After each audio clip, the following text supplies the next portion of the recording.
ब्रेकनंतर तुम्हा सगळ्यांचं पुन्हा एकदा स्वागत। आता एक मोठी बातमी यवतमाळमधून। यवतमाळमध्ये घरासह 3 गोठ्याला आग लागली। आगीतून गॅस सिलेंडर काढल्यानं मोठा अनर्थ टळलाय। उन्हाळा लागल्यानं शेतातील मशागतीच्या कामाला सुरुवात झाली आहे। गावालगत असलेल्या शेतातील धुरा पेटवल्यानं त्याची ठिणगी उडून घराला आग लागली।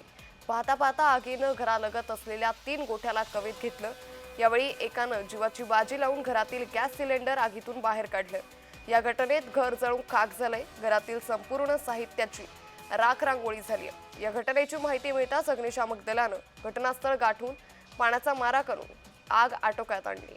त्यामुळे यवतमाळमध्ये घरासह 3 गोठ्यांना यावेळी आग लागली।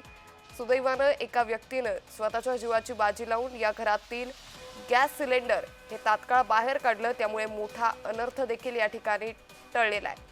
मात्र या ठिकाणी शेतातील मशागतीचं काम सुरू असताना यावेळी गावालगत असलेल्या धुरा पेटवल्यानं त्याची ठिणगी उडून घराला आग लागली।